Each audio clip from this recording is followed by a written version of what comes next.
Welcome to Parc Ferm, the Canadian Formula One podcast. We talk race reviews, news from the paddock, and bring you everything from the world of Formula One. And now your hosts, Drew, Walker, Ed, and Tomas.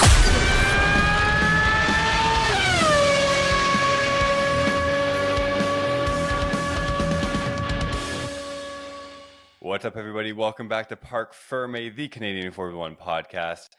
My name is Walker. I'm back here with the boys, Drew, and what appears to be the love child of Gene Haas and Toto Wolff, Edward. And for those of you that are listening to us and cannot actually see us, he's in the full-on Parc Ferm t-shirt, Mercedes-Benz hat, and the shirt definitely has some Haas colors going for it, but that's okay. We're going to take it. We are recapping and talking about Suzuka this week. Big race, amazing track. What did we think of the race? Drew, you want to start us off? Yeah, sure. I don't want to say I told you so, but I think I said I told you so. Max and Red Bull were in tip-top shape again. You know what? Let's separate that. Max was in tip-top shape again. Sergio Perez thought he was playing bumper cars out there. You know what? I actually enjoyed it. I enjoyed it a lot because it was a good race. It was dry. We got to see, all the cars back at a, quote unquote standard racetrack again. And it was very interesting to see how the playing field is leveling now that we're in the latter part of the season. And it was very interesting to see Aston Martin just struggling out there, for such a hot start that they had this season. I don't know if they brought all their upgrades in the first half of the season, but they've just been absolutely struggling out there. And then you got a team like McLaren, who's, had a huge jump in performance in the last few weeks. And it's just, it's undeniable. It's a progression that you can see above Ferrari, above Mercedes, and those cars are just in better shape all around. And it was really nice to see Mr. Piastri get his first podium at Suzuka, and to see a team that I wanted to do well this year actually pulling their socks up and doing well. And, Ferrari getting a fourth and Hamilton getting a fifth. It was a good all around race. Obviously, Max being 19-20 seconds ahead or whatever he ended up finishing with was, par for the course. And, we're right back at it again. And, all the Reddit threads and Discord, everyone's just being like, oh, Max is winning. You know what? Yeah, it's what's going to happen. They were winning before, we all called it as Singapore being that standout track. But yeah, overall, I enjoyed the race. I thought it was really good. It was, it was interesting. It was interesting to say the least. What do you got, Ed? Yeah, you told us. Definitely told us. Max Verstappen 19.3 seconds ahead of P2 of Lando. And yeah, I mean, McLaren definitely did show what they got in terms of their new upgrades. They've got a fantastic driver lineup. Lando did say that they were coming after Red Bull, not this year, but next year. But it does show that, like Zach Brown was doing something. I'm expecting something interesting for next year with McLaren. And we'll see where that goes. I don't know if Mercedes is even going to do anything at all. Mr. Chuckles LeBuckles made it to P4, so good stuff. And Rookie Perez showed up for the race, and the mistakes he made was just from the pit, and also clipping K-Mag, diving too deep. Like, it feels like Perez is just like regressing, and might be too early to say, but they could sack him midway through next season, even if he does have a drive next season. Who knows? But yeah, it's a good race. Red Bull back up to what they are, and yes, they just had one bad race for the season. Walker? Yeah, it's interesting commenting on Perez because he definitely looks a little anxious out there. Maybe that's the best way that I can kind of interpret it. He just looks a little antsy and he's making mistakes because of it. And then kind of like silly mistakes, as you mentioned, clipping people on the inside, blocking up in the corners, doing things that someone at his, pedigree and level of experience probably shouldn't be doing. The rest of the race to me was just like, we returned to our regular scheduled program, right? It was Max out in front and you know, two, you know, 2 through 7, was a pretty good race overall. And the McLarens are definitely showing what they've got and that they have a pretty dominant car right now, outside of Red Bull, at least a promising car. And that second set of upgrades that came at Singapore now with both cars seems to have really made a big difference. So, I want to talk to you guys about that a little bit afterwards.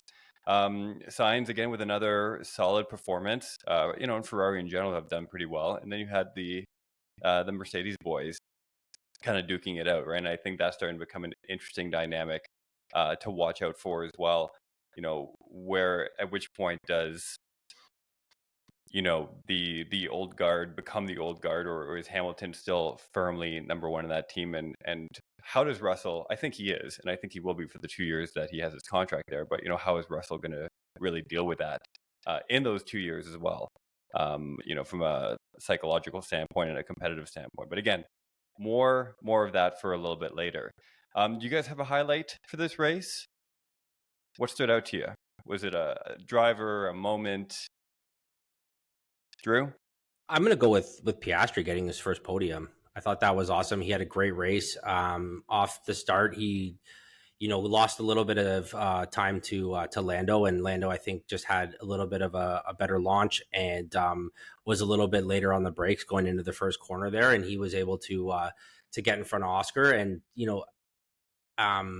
he just kind of held him off the whole race. I think Lando is just that little bit better of a driver, but for Oscar to get his first podium in his first season in a subpar car compared to the others so far, I think it's great. And you know what?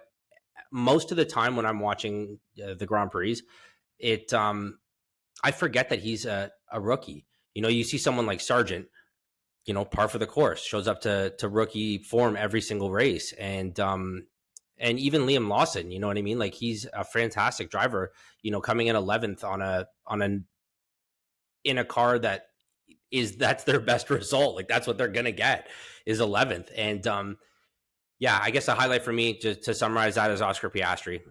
Good for him. I think that's top shelf for him this year.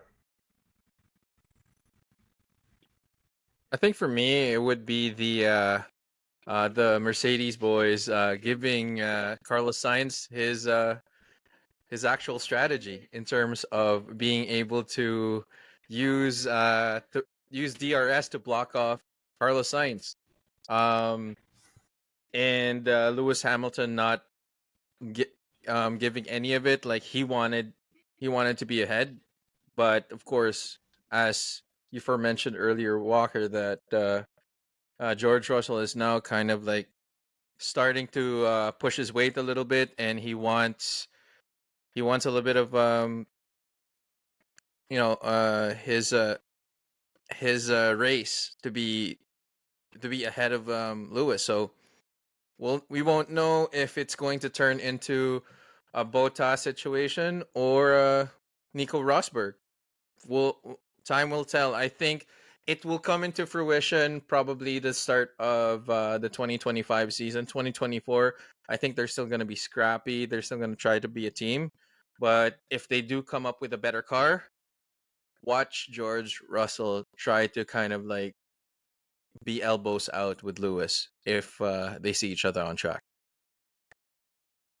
Yeah, so let's touch on that a little bit further. So I saw what they were doing at the last few laps of the race, and when the message came on over the radio, I was almost a little embarrassed for them because they were like, "Oh yeah, we're gonna try this and we're gonna do it," and then a fucking lap later, like, Sainz has passed him and George is dusted, and it's just I don't know, it's just like hurting for them, right? Because I love the team, but it just seemed like a bit of an amateur move.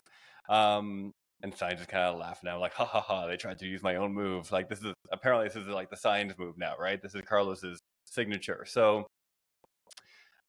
when you have obviously Lewis, who's the established number one, and you have George coming up, he's been touted as being, a future champion, like in the same camp as like a Lando. These guys that are going to be really, really competitive. At what do you just let them race? How do you handle this team and these two personalities as Toto Wolff right now, not only for the remainder of this season, but also going into the next couple of seasons where, George is going to really have to start proving himself. He's been doing pretty well qualifying wise, right? Qualifying Lewis on the majority of the races this season, but, race pace and I think that experience, Lewis is still coming out on top. So how do you manage it for the rest of this year if you're Toto Wolff, and how do you set those expectations going into the next 2 years of both of their contracts? I'm going to piggyback off of what Ed said. I think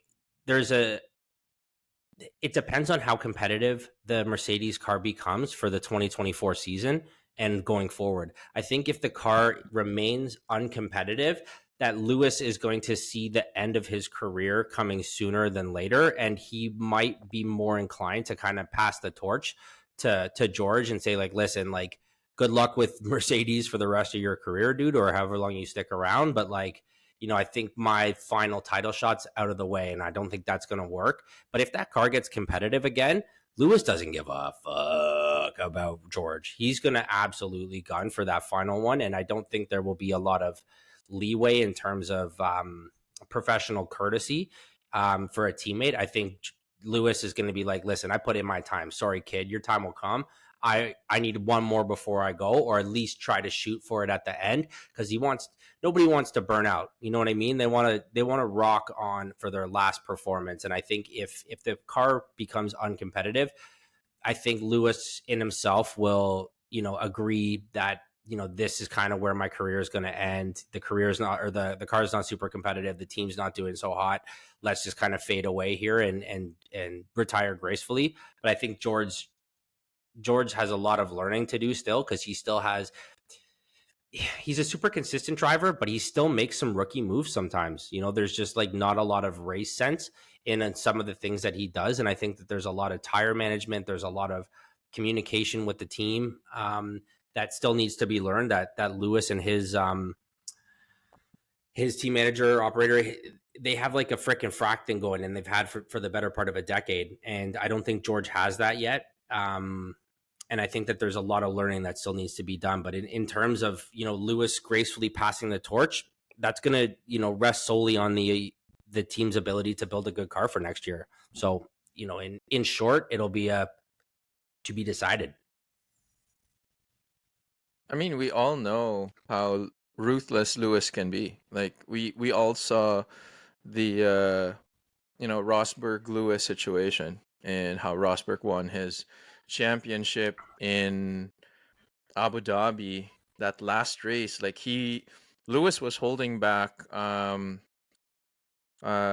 it Rosberg or was it Vettel? Like, I know he was holding back some things, another driver, in order for Rosberg to have like a points deficit, so that there would be a chance that either Lewis might be champion or someone else will get the points or get the win. So as I said, like, if there is a good car next year, Lewis is going to go for it, like, hands down. I don't foresee him trying to be like all team chummy and all that stuff. That's what he is now. Like, he wants a team to like improve. He wants a team to get some results. They do want to at least get a good constructors result for this year to get some prize money for the following year. But yeah, like, if that car shows up in 2024, watch out. 8th title. He's gonna gun for it. It's interesting having this conversation right now, because it reminds you of who Lewis was back in his early days. And I think we forgot about that a little bit, because he was so dominant for so many years and didn't have the competition where he really had to channel that same ferocious competitor that he maybe has to now. And much like Max, he's obviously a winner, like, we know that. but he gets a lot more shit for the way he wins. And early in Lewis's career, I think Lewis got some shit for it as well, but he just became so dominant, and he was smiling, and he has so many, he has a different persona publicly, and he does so many great things for the sport outside of racing itself. So I think, he's earned some good grace there in the eyes of the public. But, when it comes down to it, like, the guy is a fucking monster, and he wants to win, and you see it on track. When he's racing George in Suzuka, they're going through the corners, they're going through the S's, and he's not giving it an inch. Like, he's ready to run George off the track, and he's ready to put his car in there and just say, this is my fucking corner, this is my line.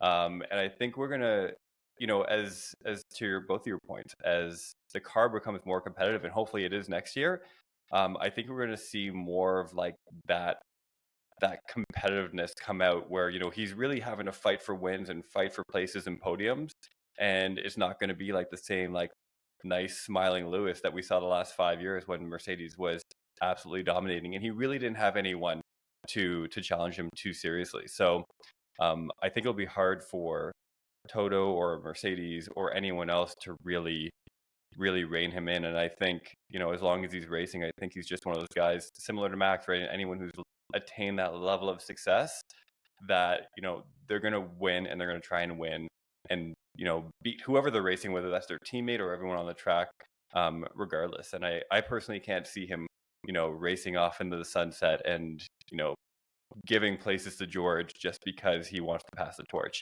I think he's going to be a formidable competitor until the end.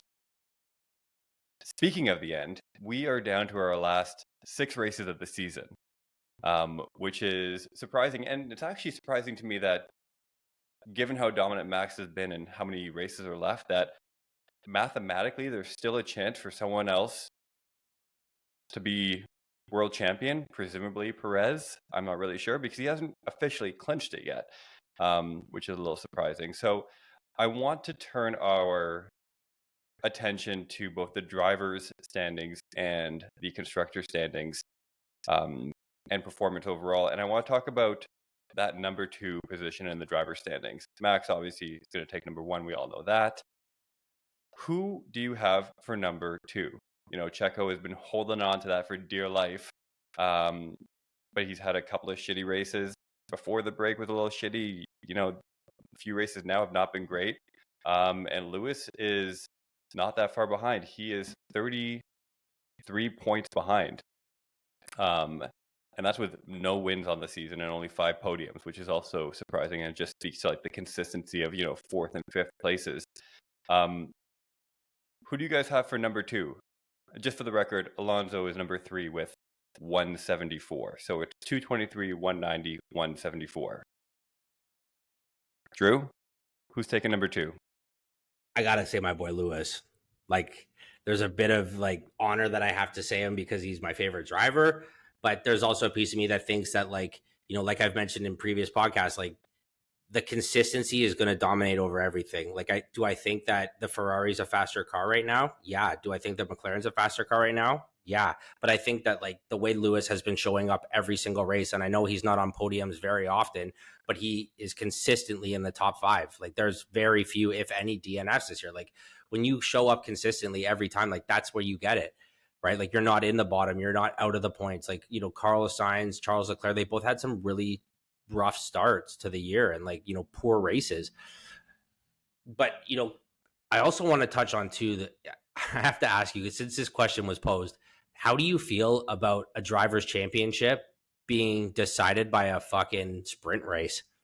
Because if Max beats Checo by more than 4 points, he clinches the driver's championship because of the sprint race. How do you feel about that? Let's turn this around, Mr. Walker. I ask all the questions. How about that?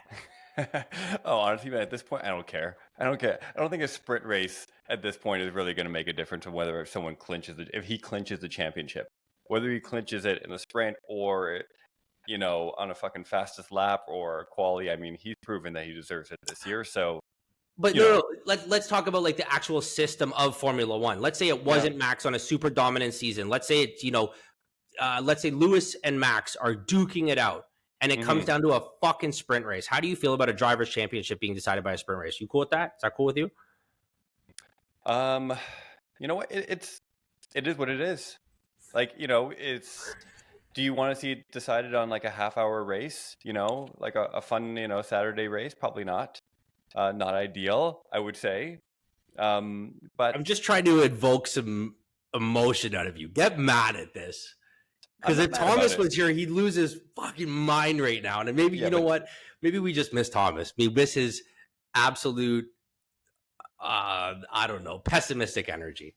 So, so on that note, are you saying we should just get rid of the sprint race? No, I don't think the sprint race should be allowed to decide championships. Like, I think. So what do you do with those points? I don't know. That's a great question.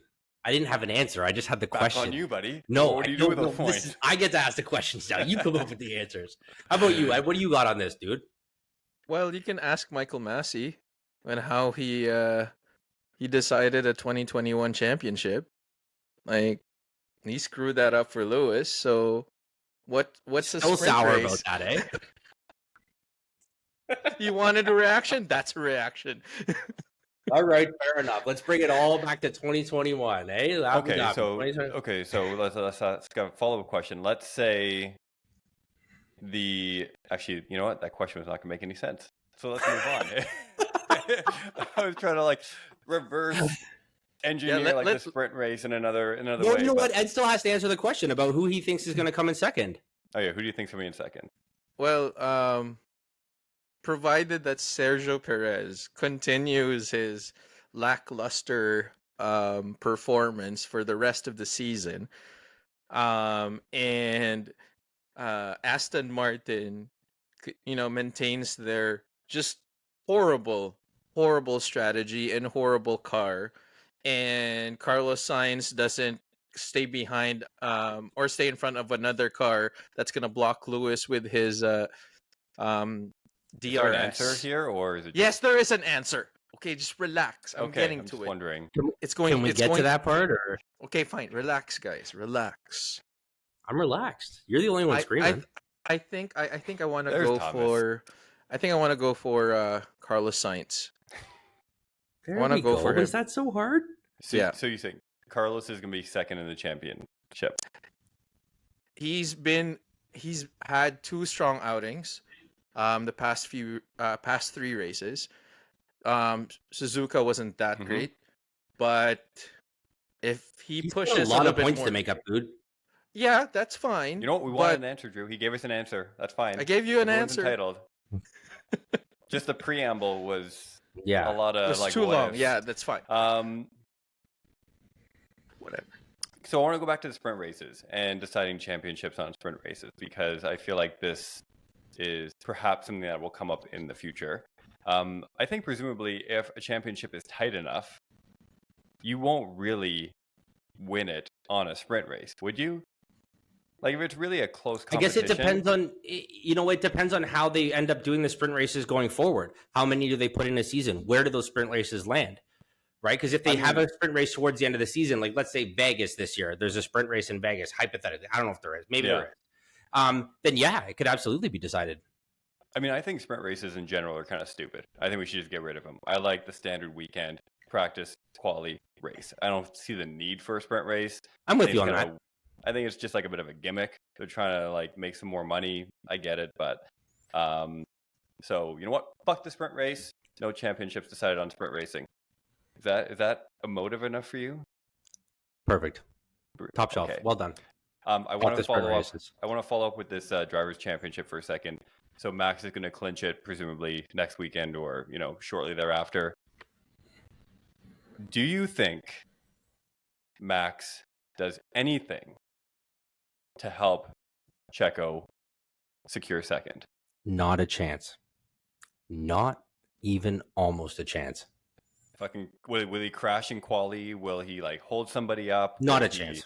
Not a chance. Will he do anything? Not even almost. He Switch will not positions play with Perez to take the extra 7 points in first. Anything. He showed his true colors when he absolutely had an opportunity, and when it didn't matter to him, and he still said, "Fuck you, Checo. Doesn't matter. I'm not helping out. I'm not a team player," and that's fine because we know where we stand with Max. Like, there's an expectation of like this is how Max is, And like, if you asked me this question 3 years ago, I would have been like, well, yeah, he probably should. But now I know the answer, and it's a hard no. And that's cool. It is what it is. Max is a dick. It is what it is. But like, you're allowed to be a little bit of a dick when you're the best. And like, I know he's slowly coming around, and we've talked about it, that like, we really want him to like just be better as a human. Can't be a better driver. He's amazing. But like, just to be better as a human would be nice. But quick answer. No, he ain't gonna do shit for Perez, bro. If anything, he would purposefully unhelp Perez. He'll go out of his way to screw Perez. Ed, bring this back to 2021 for us, when Perez did everything he could to help Max. Bring it back. Now's your chance. No. I'm not gonna go back there. I will answer your question though. I don't think he will, because he doesn't care about the race. He doesn't care. He doesn't even give a crap about the FIA or the entire organization of Formula One. He's made mention before, if they put too many races, too many weekends, he's gonna walk away from the entire sport altogether. So to him, it's numero uno. It's me, myself, and I. I don't care about the team. I don't care about the brand. I don't care about the sport. If it gives me any type of inconvenience, or if it's too much wherein I'm not going to be able to really enjoy racing, it's not racing anymore. I'm literally just a racehorse to you guys. I'm going to walk away from the sport. So if that's his mentality, what more for his teammates? He doesn't care. All he wants is goes to the race, he wins, takes the trophy, goes home, and does whatever the fuck he wants to do. Yeah, I think that's fair, and I can't disagree with any of what you guys have said. I don't think he's going to give a shit. I think he's going to win. I think the constructors is all tied up, so I think he's happy, and he's going to try and run the table, obviously, as much as he can, irrespective of how it affects Sergio and his chances at number 2, which will be a pretty fun story to watch. That'll be a fun storyline as we get later on into the season, and to hear all those whiny radio messages probably coming from Checo asking like, Max, please. Let's turn to the constructors, because right now obviously Red Bull is going to take number 1. Not just go back and talk about the worst Mexican accent that we've ever had. I didn't know if you were going to go full helmet Marco and just go racist to 100 and be like, can you slow down please a little bit? We're doing our best, and don't forget to tip your driver. Fucking guy, bro. I didn't want to do that because I knew it was going to be terrible. So I just want to like limit the damage. Wow.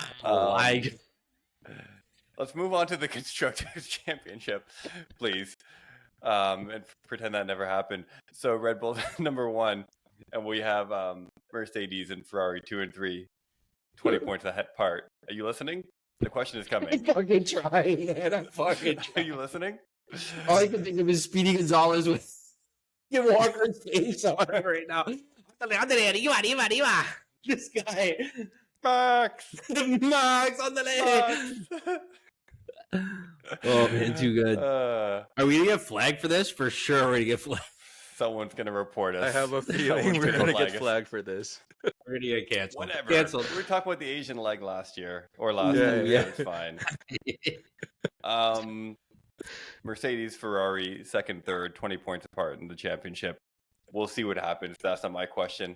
My question is, right now, who is the second best team on the grid? I'm going to put that back to you, Walker, immediately. Yeah, I'm going to ask you what.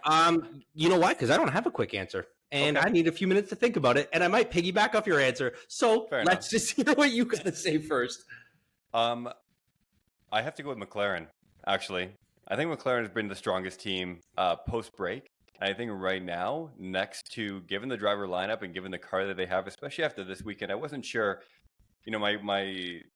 My prediction after the break was like, well, we'll see. They're going to like soar or they're going to crash and burn, one or the other, right?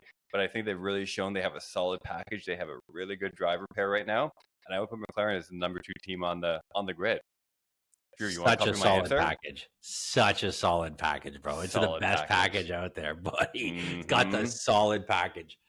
I don't disagree. You know what? I think, let's take it the same way that we were looking at Aston Martin and the first conversations that we had at the beginning of the year, talking about like Red Bull, they're far and away number one. But we were talking about number two, and Aston Martin was looking spicy. They had hands down the second best car on the grid for the first 5-6 races of the year. I'm saying that McLaren has just replaced them at this point. Could I say that, like, if they keep up, if everything remains constant, are they the second best car on the grid? Hands down. But I think Ferrari and Mercedes are not far off, and they've been bringing some decent upgrades, enough to at least have the conversation that they might be in that ballpark. I have a counter question though. Are we talking about best car or best team results? He said best car on the grid. Best car? On the grid. Best second performing best car on the grid. Well, yeah. Second best. Yeah, it'll definitely have to be McLaren for me as well. I was thinking of Ferrari, but they have a good car for quali. You have Mercedes. They have good drivers, lousy car. But if the question is car, then McLaren it is. Well, let me ask you this then. How would you differentiate the two? Ooh, good question. Good follow-up. Walker. Sorry, could you repeat that? How would you differentiate the two? Like, how do you differentiate the best car on the grid versus, I guess you said, the best team? Like, what would be the? Well, consistency is the next thing that I wanted to take a look at, and then also the strategy, like in terms of undercuts, like Ferrari can do pretty well in terms of like strategy. But Mercedes has that on key. No, they can't. Pretty well. They can't do anything with strategy. That's past few races. But we Mercedes shit has all over that on Ferrari key, for their strategy or lack thereof. McLaren they're just on a different level now. So yeah, Ferrari? McLaren. Oh, McLaren is. Yeah. Oh, I thought you just said something about Ferrari and their strategy. No, they can do pretty well. Like we've seen it from Monza. We've seen it when they adjusted their cars for straight line speed, less downforce. They knew that they needed to bring that, and lo and behold, they showed up. Singapore, same thing. They needed to set up their car properly. They did a good pit strategy for themselves. Showed up again. So I feel like the bar with Ferrari is so low right now in terms of strategy that as soon as they do kind of what's expected of them, it's like, whoa, they've got it all figured out. They're fucking killing the strategy part of it. But really, it's just them. They actually did their job for once. Fucking up. Yeah. No. They just did their job. They didn't let the interns run the strategy. So I want to pose you a question to you guys. What team do you think has the best drivers paired with the worst car? Like, do you think it's Haas with like K-Mag and Magnussen? No, I mean, okay, I have a really quick answer. If you're actually looking at the ratio of like driving talent to worst car, I think it's Mercedes. Because I think the talent on that team is exceptional in comparison to where that car is right now. I think if you look at something like Alpine, or if you look at Haas or whoever else might be, AlphaTauri, I think, that gap is a little bit closer. But I think right now, Mercedes has the best talent with the relatively worst car. Okay, if you're saying that gap's the biggest, that's a smart answer, Walker. Well played. Thank you. Ooh. Ask me more questions. I should. Ooh, you like this, eh? Okay, maybe next time I'll take over. I get to wear the pants next week. Okay. What about you, Ed? Who do you think's got the biggest spread? Get it? Oh yeah, I meant it. Oh yeah, pun intended. I don't know. It's really hard. Like as Walker would say, like AlphaTauri. How hard is it? Very. AlphaTauri, subpar drivers. Yes, I'm gonna hate on Gasly again and Ocon. Williams, they're crap. Good driver though with Albon. Ferrari, I don't know. I think it's a team. I think it's a strategy. I mean, like the gap between how good the drivers are. Let's say a driver's skill out of 100 and then a car out of 100. Who's got the biggest gap? Like if you rate a car out of 100. I would say Alonso, only not Stroll. Alonso and AMR. Well, And that wasn't Aston the Martin. question. The question was team to drive. Yeah.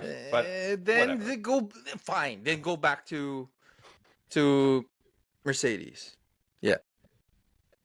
Okay. I want to talk about drivers who don't have a car. Doesn't matter how good or bad they are. And right now, Liam Lawson is looking for a ride. Mick Schumacher is out there looking for a ride. Apparently, there was a report where Toto was really lobbying for Mick to take the Williams seat next year, and they said no. Where should these guys land, if anywhere? So I think that from the rumblings I've heard around town, you got Yuki Tsunoda finally signed again with AlphaTauri, and Danny Rick's got that seat, and Liam Lawson is going to be the reserve driver now for Red Bull or AlphaTauri? Red Bull?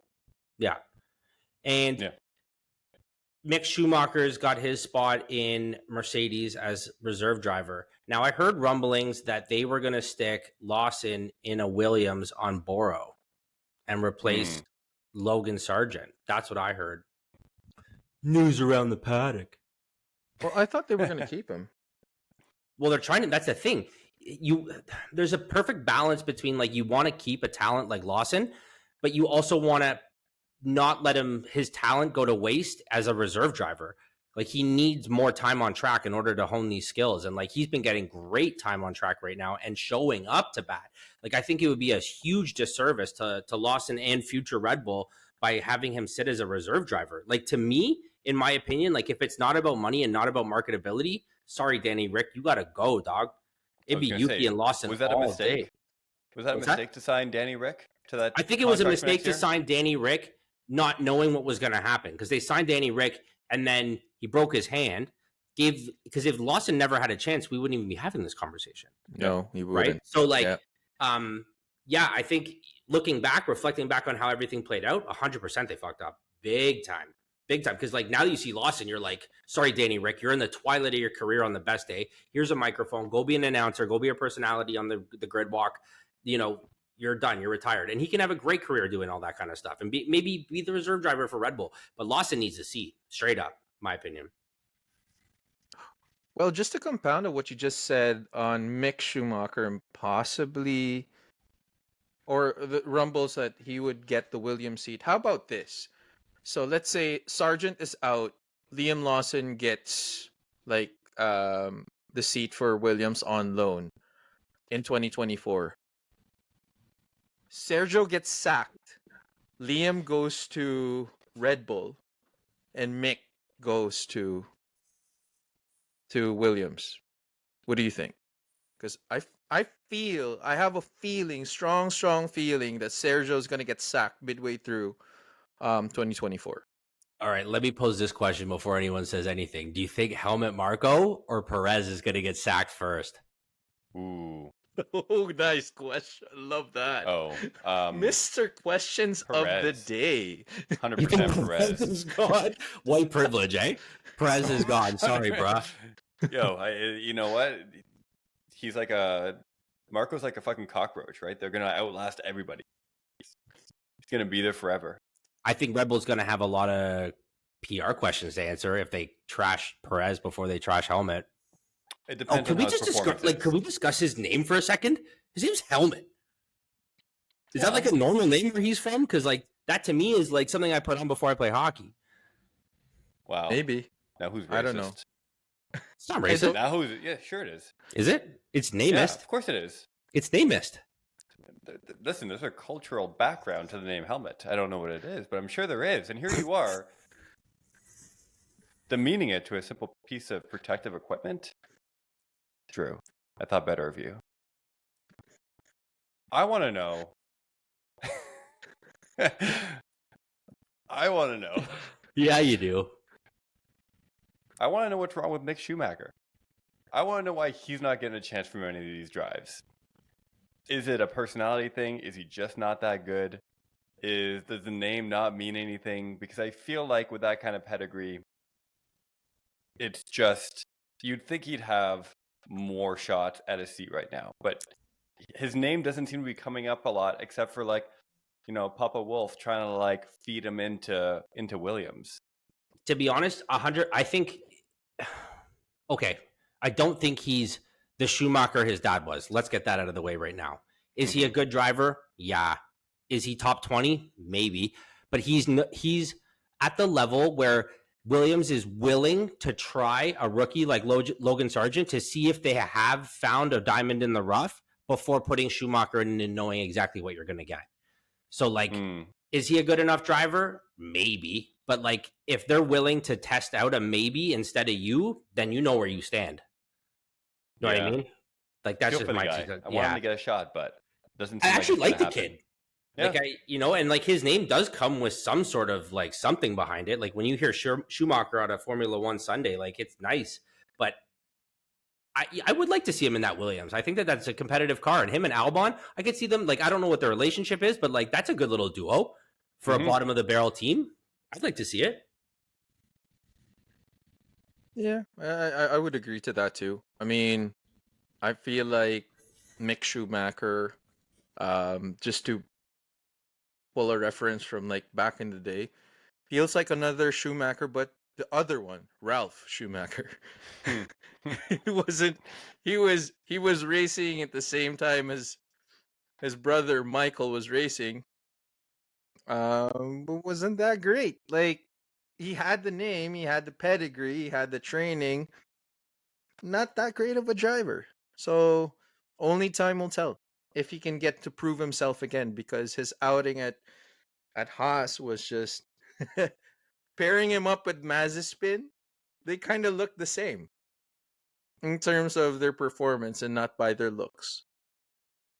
Thank you for just making sure that. I'm trying to be politically correct. I think that was on the the wrong opposite show. effect. Yeah. Like we need to be told that they were different. Okay, thank you. Looking forward to Qatar. What do we think? You have any looking forward to anything on this race? Have anything insightful to say? They're in a fucking desert. It's gonna be hot. Okay, good. Thank you. Ed? I mean, I already know that Red Bull's gonna win this again. I do want to see though if Lando is gonna put money where his mouth is and maybe try to give it to or take it to Red Bull earlier than 2024. Who knows? But yeah, I think it's gonna be another Max win. Well, let's have this segue right into the who we're gonna think for the top 2, 3, 4. Are we back to that now? Now that we had that one, I think so. It. Yeah. I think we're there now. We're back there. You know what? Let's hear Walker. What are your thoughts? What are you looking forward to about Qatar? I have nothing insightful to add right now about this race, but I will give you my 1 through 4. I'm going to give Lando number 1. I want to see that boy win a race. I'm going to see Max number 2, Hamilton number 3, number 4 is going to be Leclerc. All right, I'm going to go Verstappen, Leclerc, Lando, Hamilton. I need to see Charles do something again, man. He's been out of the mix for so long now. I think he's due, and he's so cheesed about how Carlos has been doing. He's so cheesed. He's like, oh, I got to get this kid. This is over. Well, I don't want Max to win again because I just really want something interesting for the result of the race. So I would say McLaren 1-2, Lando and Piastri. 1-2. And then Verstappen at 3, Lewis or Sainz at 4. Well, you can't have an or selection. Fine. Lewis at 4. Lewis. Thank you. I also don't think, like, it's not like Max is on the podium or he's 3rd or 4th. The only way Max is not winning is if he doesn't finish the race. Like, there has to be a DNF for that to happen. Like, it's... Well, Could have said the same thing about Singapore, but No, I wouldn't have said the same thing about Singapore. Singapore was that one. I told you guys this. My crystal Sorry. ball has gas in it. My crystal ball has gas. Sorry. We're good. Okay. Got it. Okay. All right. Let's end off everyone's favorite game. Name that sponsor. Yeah. You know how it works. I name the sponsor. You tell me what they do, what car it's on. First one up, MoneyGram. Ding, ding, ding. They send money around the world. It's a, I guess, wire transfer system, and it is on Haas. Whew, on fire. Where you go, Drew? Point for Drew. Negative points for the celebration. Back it even. Okay. Back it even. Number 2, steak. Oh, it's on Alfa Romeo, and it is a sports gambling website or something. All right, Drew. There you go, buddy. 2 for 2. Come Don't on! celebrate. Whoa, Don't my celebrate. God! We'll allow Oh that my! one. This is unprecedented, ladies and gentlemen. Although Thomas wasn't here, so maybe Thomas would have had it because I feel like he's an True. Alpha guy. Yeah, He loves Alfa Romeo. he does. He loves Alfa Romeo. He's He always does. got something to say about fucking Valtteri Bottas. I don't think I've ever heard him say Joe Grand News once. Never. But he No. talks about Bottas like he just loves the Bottas. There you go. Boys, this was fun. Thanks so Yeah, much. this was. This is Parc Ferm, the Formula One. What is it? No, it's the Canadian Formula One podcast. That's it. Parc Ferm, thanks for listening. Subscribe, tell your friends, leave a comment, rate. We'll see you next time. Join the Get on Discord. the Discord. Join the Discord. That too. Peace. To Parc Ferm, the Canadian Formula One podcast. We talk race reviews, news from the paddock, and bring you everything from the world of Formula One. And now your hosts, Drew, Walker, Ed, and Tomas.